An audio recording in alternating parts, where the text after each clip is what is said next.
Assalamualaikum warahmatullahi wabarakatuh. Berjumpa kembali dengan saya, Yuli Triwijaya nih, dengan NIM 501322314 untuk mempresentasikan diskusi sesi 11 dengan mata kuliah Studi Komparatif Pendidikan Dasar di Berbagai Negara.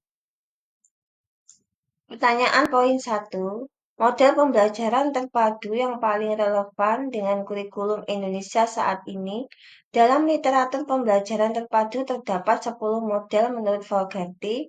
Namun, jika disesuaikan dengan konteks sekolah dasar di Indonesia, khususnya pada kurikulum 2013 dan kurikulum Merdeka, terdapat dua model yang paling sesuai, yaitu model web dan model connect. A. Model web, jaring laba-laba. Model ini menempatkan tema sebagai pusat yang mengikat berbagai mata pelajaran. Guru memilih satu tema besar yang dekat dengan kehidupan siswa, misalnya diriku, lingkungan bersih, atau cita-citaku. Tema tersebut menjadi payung integrasi dari berbagai mata pelajaran seperti Bahasa Indonesia, IPA, IPS, Matematika, dan PPKN. Model web paling relevan diterapkan dalam kurikulum 2013 karena pembelajaran di SD memang diwajibkan menggunakan pendekatan tematik terpadu. Tema yang disediakan telah terstruktur dari pusat sehingga guru tinggal memetakan KD sesuai tema tersebut. B. Model Connect, keterhubungan. Model ini menghubungkan konsep-konsep terkait dari dua atau lebih mata pelajaran tanpa harus berada dalam satu tema besar. Misalnya, ketika siswa belajar tentang pengukuran di matematika, guru menghubungkannya dengan eksperimen mengukur tinggi tanaman di IPA. Pembelajaran menjadi lebih fleksibel dan fokus pada relevansi konsep. Model Connect sangat sesuai dengan kurikulum Merdeka, karena kurikulum ini memberi ruang bagi guru untuk mengatur keterkaitan materi berdasarkan kebutuhan murid dari konteks sekolah. Tidak semua pembelajaran harus dipaksakan dalam satu tema tertentu. Kesimpulan model yang paling relevan, kurikulum 2013 untuk model web yang paling sesuai, kurikulum Merdeka untuk model Connect dan web digunakan fleksibel sesuai kebutuhan. Dengan demikian, kedua model ini menjadi rujukan utama bagi guru SD dalam merancang pembelajaran yang holistik dan bermakna. Pertanyaan poin 2. Pembelajaran tematik terpadu, tujuan, fungsi, landasan, prinsip, rambu-rambu, dan tahapan pelaksanaan. Bagian ini menjelaskan karakteristik pembelajaran tematik terpadu yang selama ini diterapkan di kelas atau sekolah, khususnya dalam implementasi K13. A. Tujuan pembelajaran tematik terpadu. Pembelajaran tematik terpadu disusun untuk membantu siswa memahami materi secara utuh dan terintegrasi. Tujuannya antara lain yaitu 1. Mengembangkan kompetensi siswa secara holistik, mencakup aspek sikap, pengetahuan, dan keterampilan. 2. Membangun pemahaman yang bermakna karena konsep-konsep dipelajari dalam konteks nyata dan dekat dengan pengalaman anak. 3. Meningkatkan kreativitas, kemampuan berpikir kritis, dan kemampuan komunikasi siswa melalui kegiatan yang melibatkan eksplorasi dan interaksi. 4. Mendorong pembelajaran aktif, di mana siswa menjadi subjek pembelajaran, bukan sekedar menerima informasi. B. Fungsi pembelajaran tematik terpadu. Pembelajaran tematik memiliki fungsi yang sangat penting bagi siswa SD yaitu 1. Menghemat waktu, karena beberapa mata pelajaran dapat dipelajari sekaligus melalui satu kegiatan. 2. Menghindari tumpang tindih materi, sehingga pembelajaran lebih efektif. 3. Meningkatkan minat belajar, karena kegiatan biasanya dibuat menarik dan relevan. 4. Mendorong penggunaan berbagai pendekatan kreatif seperti proyek, permainan edukatif, eksperimen, dan observasi langsung. 5. Mempermudah guru dalam menyelaraskan kegiatan pembelajaran dengan perkembangan siswa.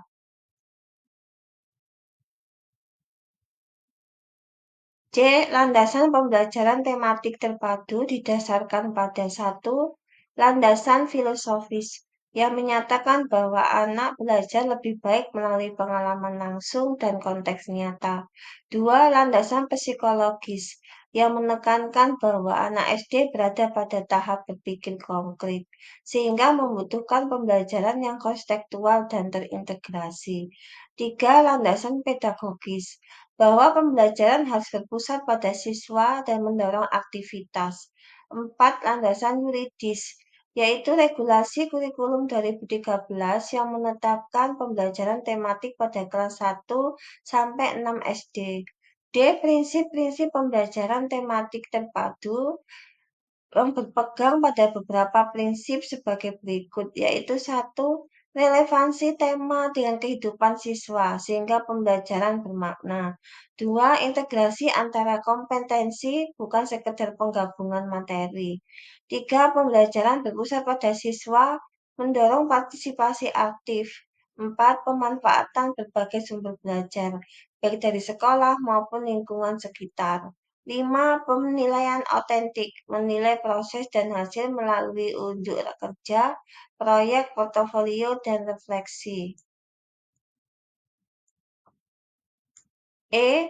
Rambu-rambu pelaksanaan pembelajaran tematik.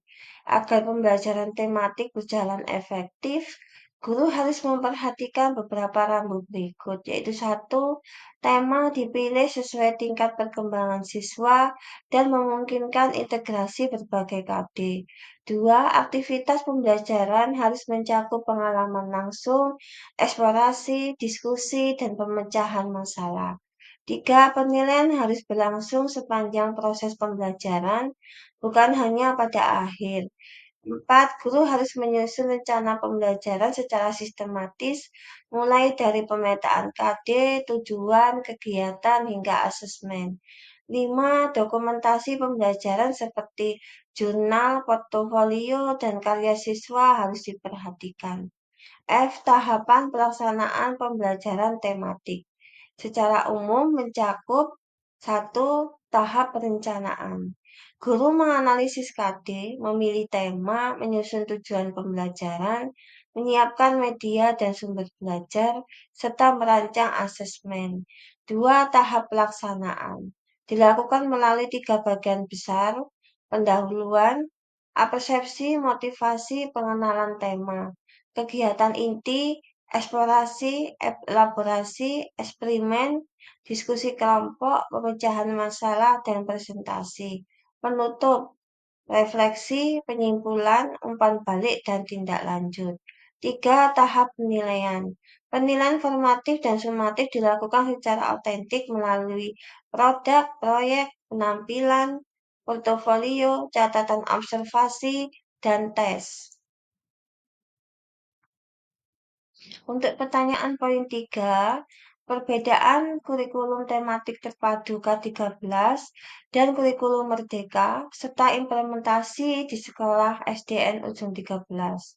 A. Perbedaannya antara kurikulum 2013 dan kurikulum merdeka, yaitu satu, struktur dan fleksibilitasnya. K13 menggunakan tema dan KD yang sudah ditetapkan secara nasional.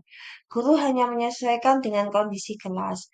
Sebaliknya, kurikulum merdeka memberikan kebebasan besar kepada sekolah dan guru untuk mengembangkan modul ajar sesuai kebutuhan siswa dan konteks lokal. Yang kedua, pendekatan pembelajaran. K13 menekankan pembelajaran tematik sebagai pendekatan utama di SD. Sementara itu, kurikulum merdeka mengedepankan pembelajaran mendalam, deep learning, diferensiasi, dan fleksibilitas, sehingga guru dapat menggabungkan pendekatan tematik, proyek, atau pendekatan lain yang sesuai kebutuhan. Tiga, penilaian. Penilaian K13 masih berorientasi pada pencapaian KD, sedangkan kurikulum merdeka menekankan asesmen, diagnostik, dan formatif untuk melihat perkembangan siswa serta mendorong penggunaan portofolio. Yang keempat, proyek penguatan profil pelajar Pancasila. Di kurikulum merdeka, proyek V5 wajib dilaksanakan. Proyek ini bersifat lintas disiplin, konstekstual, dan berorientasi pada pembentukan karakter. Hal ini tidak ada secara wajib dalam K13. Yang B, implementasi pembelajaran di sekolah saya.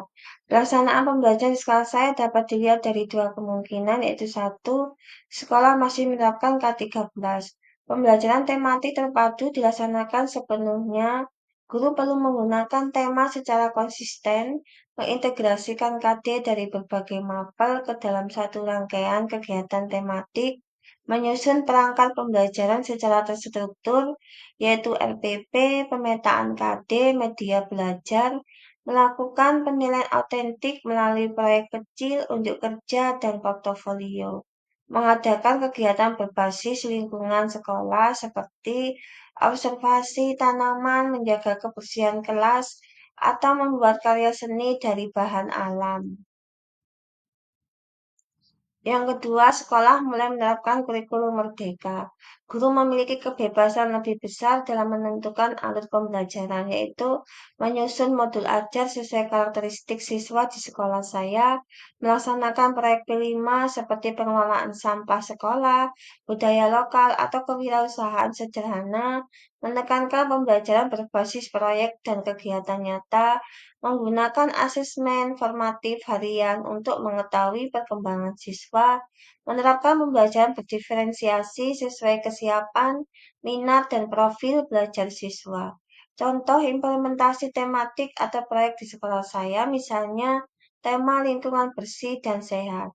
Pada K13, siswa mempelajari jenis sampah di pelajaran IPA, menulis laporan pengamatan pelajaran bahasa Indonesia, membuat poster ajakan menjaga kebersihan dan memahami peran warga negara dalam menjaga kebersihan PPKN. Kegiatan dilaksanakan dalam satu rangkaian tematik.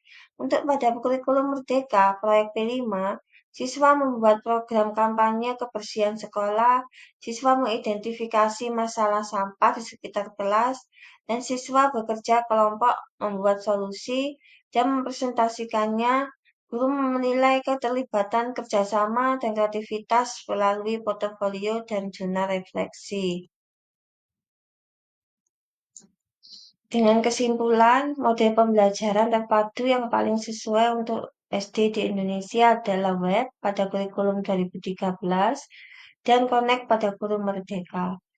Pembelajaran tematik tetap efektif untuk mengembangkan kompetensi siswa secara menyeluruh melalui pengalaman belajar yang konstekstual.